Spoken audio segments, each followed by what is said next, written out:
Bonjour à tous, c'est Jean-Luc Roux sur sa chaîne YouTube. Aujourd'hui, nous allons parler des Russes qui ont peur du drone BAVR qui leur tombe sur la tête.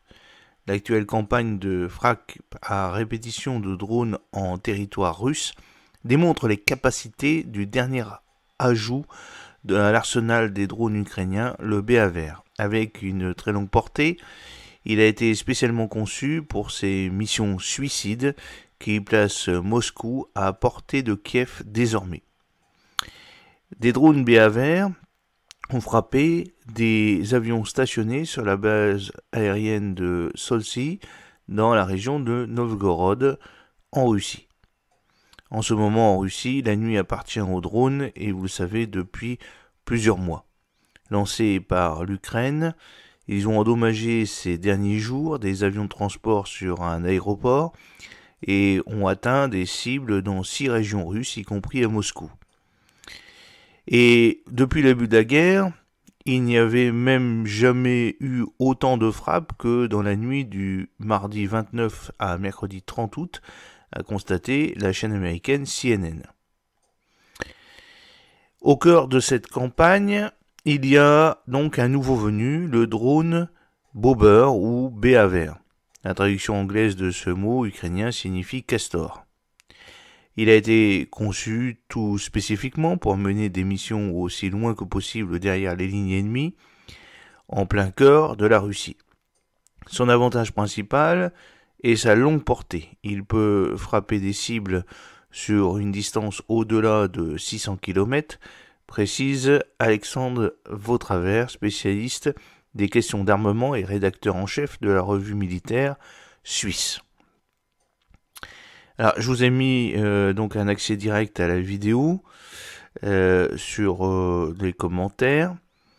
Et c'est inhabituel pour l'Ukraine. Jusqu'au printemps dernier, la grande majorité des drones kamikazes assemblés dans le pays avaient une autonomie d'une vingtaine de kilomètres, souligne Dominika Kunerstorka, qui est spécialiste de la militarisation des technologies émergentes au Centre des études de sécurité de l'École polytechnique fédérale de Zurich. Autrement dit, le BAVR, utilisé comme drone kamikaze, met enfin Moscou, situé à environ 500 km de la frontière, à portée des pilotes restés à l'abri en Ukraine. La jeunesse de cet engin, de plus de 2,5 mètres d'envergure et qui pèse 150 kg, suggère que Kiev avait en tête d'accentuer ses frappes sur le sol russe depuis assez longtemps. L'histoire commence avec l'influenceur Ihor Lachenkov, approché en fin d'année dernière par les autorités pour aider à mettre au point un drone qui puisse aller très loin, a raconté le New York Times.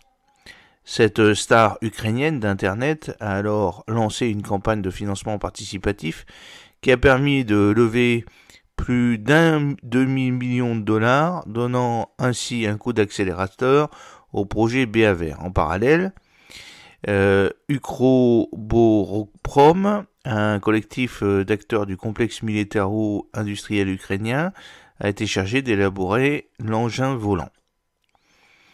Alors, cet engin a pour rôle aussi de frapper les esprits russes. Mais pas par n'importe qui. BAVR n'est pas le bébé du ministre de la Défense.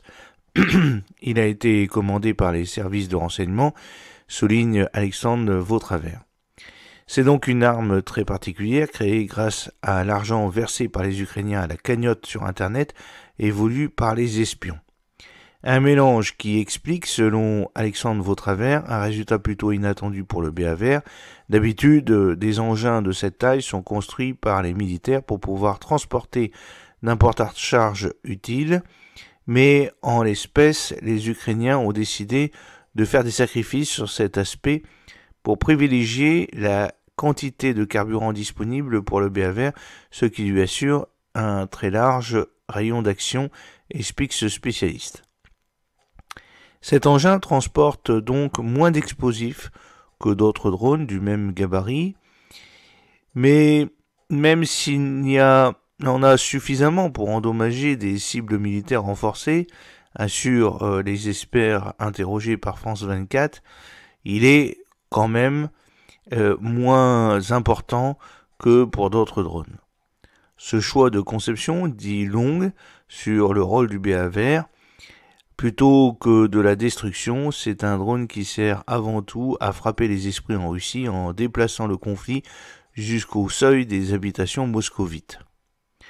En ce sens, cet engin fait partie intégrante de la contre-offensive ukrainienne. Il permet de créer des distractions pour l'état-major russe, contraint de garder un œil toujours vigilant sur cette menace venue du ciel, assure Dominika Kunertova. Mais ce n'est pas non plus l'arme miracle contre la Russie. D'une part, parce que cet engin peut plus facilement être pris pour cible par des attaques électroniques comme le brouillage de ses capteurs, note Dominika Kunertova. Il est plus lent, plus lourd, plus gros que d'autres drones kamikazes à plus courte portée. D'autre part, il a comme tous les drones une durée de vie limitée en temps de guerre. On estime qu'après 3 mois, l'adversaire a trouvé la parade à ce type de drone. C'est pourquoi, par exemple, on n'entend plus tellement parler des drones turcs qui avaient beaucoup été utilisés au début du conflit, souligne Alexandre Vautravers. Un castor mis à jour pour bientôt. Le BA-Vert, dont la première utilisation remonte à la fin du printemps, aurait ainsi presque atteint sa durée de péremption. Du moins pour sa première génération. Il peut probablement être utilisé un peu plus longtemps car Kiev ne l'emploie pas sur le front et vise des cibles dans des zones moins bien défendues, reconnaît Alexandre Vautravers. Il n'empêche qu'il va falloir trouver de quoi écrire le prochain chapitre de cette guerre du ciel en Russie. L'une des solutions serait d'augmenter la production de ces drones afin de noyer les défenses sous le nombre, suggère Dominika Kunertova.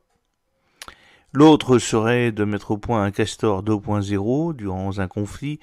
Il y a des armes nouvelles qui apparaissent et font leur effet pendant un certain temps.